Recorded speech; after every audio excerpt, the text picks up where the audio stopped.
Hey guys, welcome back to my channel, The Secret Life of T, or if you're new to my channel, welcome. Today I'll be discussing some more of my paranormal experience stories, and I hope you guys enjoy, so let's get started. Because it's...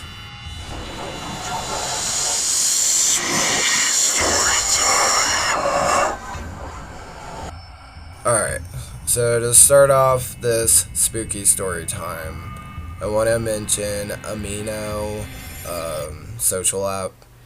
And for those of you that don't know what Amino is, it's a social app that has a bunch of different communities of like all different topics that you can join and discuss things of interest that you have.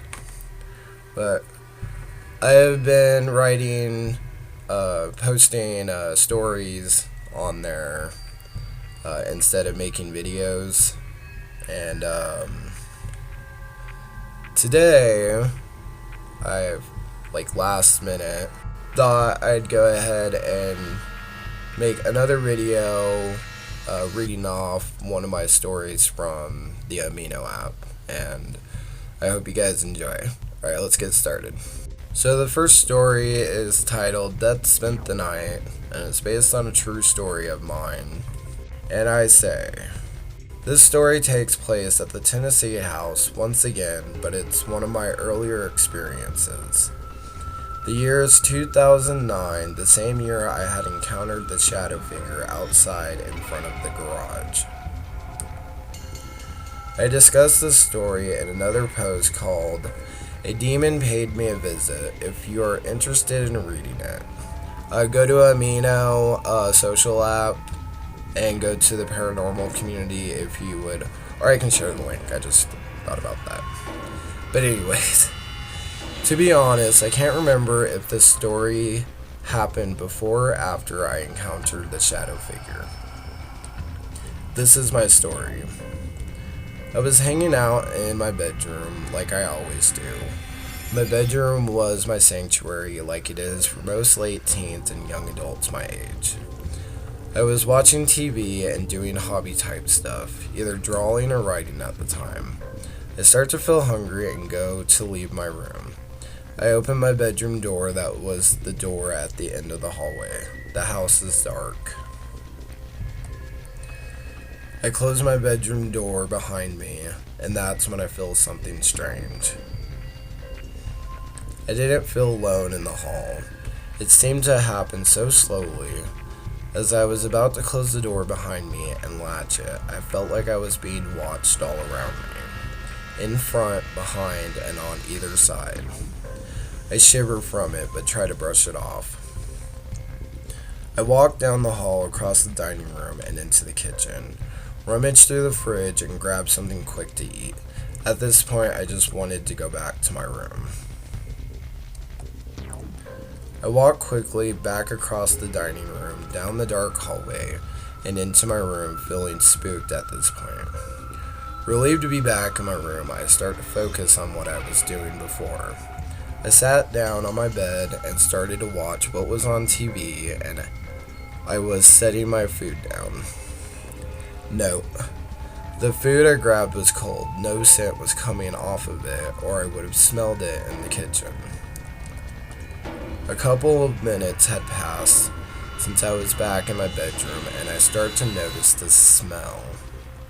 It was faint at first, but started to get stronger. It was an awful stench that just appeared out of nowhere. The way I explained it is that it smelled like rotting meat mixed with rotten egg smell and dirty socks. I was pretty sure what was going on at this point, because on my spare time I enjoyed researching the paranormal and other weird stuff. I remember reading about what happens when a ghost or spirit is messing with you.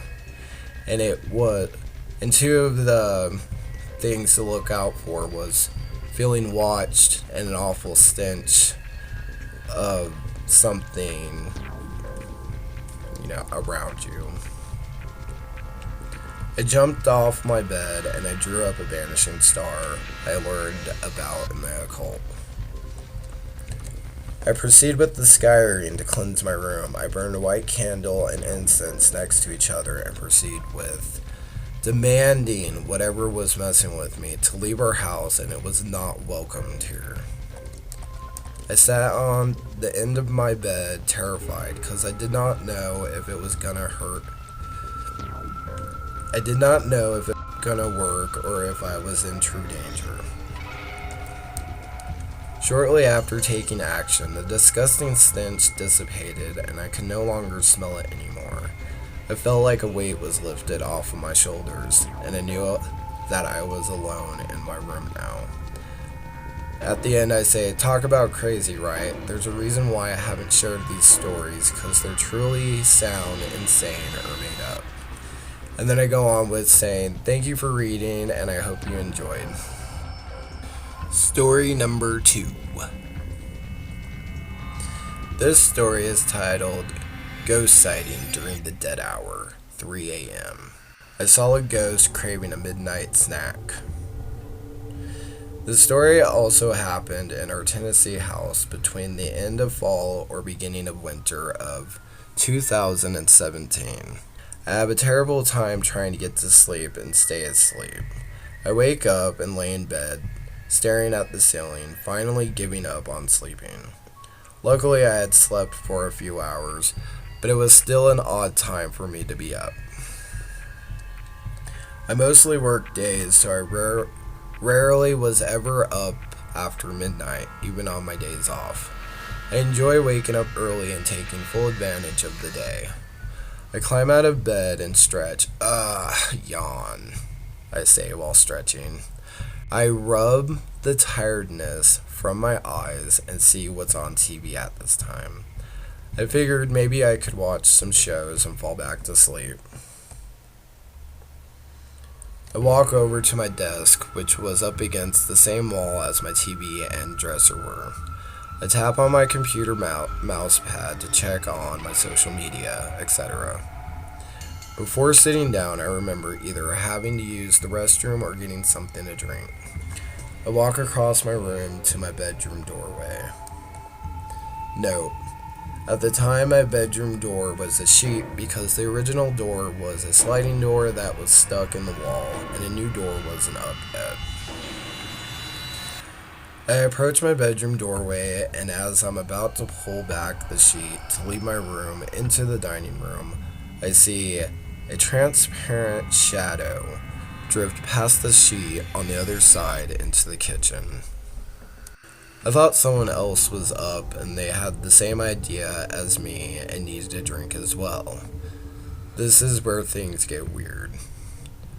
I step out of my room to see who had walked into the kitchen, and no one was in the kitchen. At this point, I'm still not convinced that it's paranormal because I don't want to get ahead of myself. I check around the house and no one is to be found. Everyone was asleep and my brother that worked graveyard shifts wasn't home yet. After realizing that no one was up, I walked through the dining room to head back into my bedroom. And right before I walk into my room, I look up at the clock that was hanging up in the dining area to see the clock showing exactly 3 a.m. in the morning on the dot. If you don't know, 3 a.m. is supposed to be when ghosts, spirits, etc. are most active. I was kind of freaked out at this point. The next day I bring it up to everyone to see if anyone was up around that time. I didn't say anything about the shadow I saw, and everyone claimed to have been in bed before 2 a.m. that night. I was and am convinced that I saw yet another ghost at our house in Tennessee. And then I go on to say, I hope you enjoyed my story. Let me know what you think about it. I love the feedback. Thanks for reading.